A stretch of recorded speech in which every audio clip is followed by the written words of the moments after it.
అందరికీ నమస్తే. Welcome to టీమాజ్యం. నేను మీ వెంకటేష్ తెనాలి. ఈరోజు మాజీ ఎమ్మెల్యే వైఎస్ఆర్సీపీ సీనియర్ నేత అయిన చెవిరెడ్డి భాస్కర్ రెడ్డి గారిని పోలీసులు బెంగళూరు విమానాశ్రయంలో ఆయన అదుపులోకి తీసుకున్నారనమాట.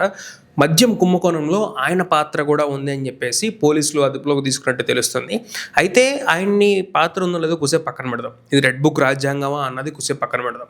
దీనికంటే ముందు కూడా ఆయన గన్మెన్ హెడ్ కానిస్టేబుల్ ఆయన 10 సంవత్సరాలు చెవిరెడ్డి భాస్కర్ రెడ్డి గారికి గన్మ్యాన్గా ఉన్నారు. ఆయన సిట్ అధికారులు విచారణ చేయడానికి అని చెప్పేసి పిలిచారు.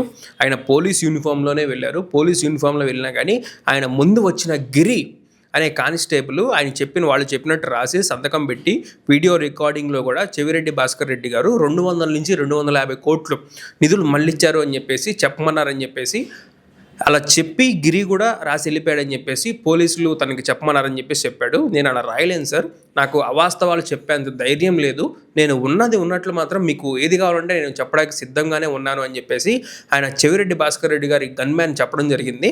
దానికి సంబంధించిన లెటర్ కూడా మీకు పక్కన డిస్ప్లే చేస్తూ ఉంటాం. చూడండి ఎంత దారుణం అంటే అప్పుడు ఆయన తిట్టకుండా ఆ రోజు కూడా తనని చేసుకోవడం జరిగింది. ఆ రోజు రాత్రి ఇంటికి పంపించేసి మరలా రేపొద్దు నువ్వు సివిల్ డ్రెస్లో రమ్మని చెప్పేసి తనకి చెప్పడం జరిగింది. ఆయన అంతకంటే ముందు గిరికి కూడా ఇలాగే కొట్టారు. గిరి కానిస్టేబుల్ గిరిని కూడా ఇలాగే కొట్టారు అని చెప్పేసి తెలుసుకున్న అతను సివిల్ డ్రెస్లో వెళ్తే నన్ను కూడా కొడతారని చెప్పేసి పోలీస్ డ్రెస్లోనే వెళ్ళడం జరిగింది. పోలీస్ డ్రెస్లో వెళ్ళినప్పటికీ కూడా ఆయన్ని చిత్రహింసలు పెట్టి ఒకళ్ళ తర్వాత ఒకళ్ళు ఆయన మీద దాడి చేయడం, శారీరకంగా ఆయన దాని మీద దాడి చేసి ఆయన మీద పిడుగుద్దుల వర్షం కురిపించి నెత్తి మీద ఎక్కడ పడితే అక్కడ కొట్టేసి వేళ్ళు కూడా వెనక్కి వంచారని చెప్పేసి ఆయన లెటర్లో పేర్కొన్నారనమాట. ఆంధ్రప్రదేశ్ రాష్ట్ర డీజీపీకి ఆయన లెటర్ రాయడం జరిగింది. సార్ నేనైతే ఒక్కడనే వెళ్ళలేను, వాళ్ళు చూపిస్తున్న చిత్రహింస నార్మల్గా అయితే మామూలుగా అయితే లేదు, వాళ్ళు ఒక లెవెల్లో చూపిస్తున్నారు చిత్రహింస.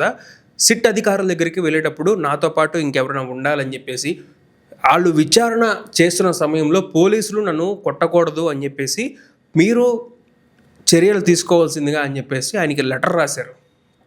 అంటే మరీ ఇంత డాస్టికమా ఏమన్నదో కూడా అర్థం కావట్లేదు. ఆయన పోలీస్ కానిస్టేబుల్ కదా, అసలు చట్టాన్ని చేతిలోకి ఎలా తీసుకుంటారు? ఇంత ఇదిగానా కొట్టి మరీ చెప్పిస్తారు మీరు.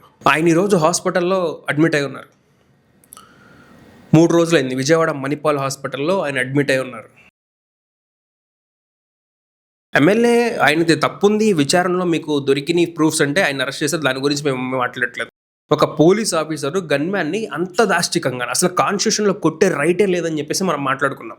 అయినా అలాంటప్పుడు ఆ హెడ్ కానిస్టేబుల్ని పోలీస్ యూనిఫామ్లో ఉండగా మీరు ఎలా కొట్టగలుగుతారు? అడిగేవాళ్ళు లేడనా? రేపొద్దున వాళ్ళ ప్రభుత్వం వస్తే వాళ్ళు ఇంతే చేయొచ్చు కదా. ఎందుకు ఈ సాంస్కృతికి తెరలేపుతున్నారు? పోలీసులు అందరూ కూడా ఎందుకు ఇలా ఉన్నారు? ఆయన కూడా మీ సాటి పోలీసే కదా, కానిస్టేబులే కదా. పోనీ కోర్టు ఏమన్నా ఈ విధంగా విచారణ చేయమని చెప్పేసి మీకు ఏమైనా ఆదేశాలు ఇచ్చిందా? ఎందుకు సార్? ఆయన్ని కాకపోతే మేము ముందుగానే చెప్పాం, ఎవరి తప్పున్నా సరే అందరిని అరెస్ట్ చేయండి, కోర్టులో వాళ్ళని ప్రవేశపెట్టి కోర్టు విధించినట్టుగా వాళ్ళకి శిక్షలు వేయండి అని చెప్పేసి మనం చెప్పడం జరిగింది. మనం చెప్పడం కాదు, అది కాన్స్టిట్యూషన్లో ఉందే. అవి ఫాలో అవ్వాలి కదా.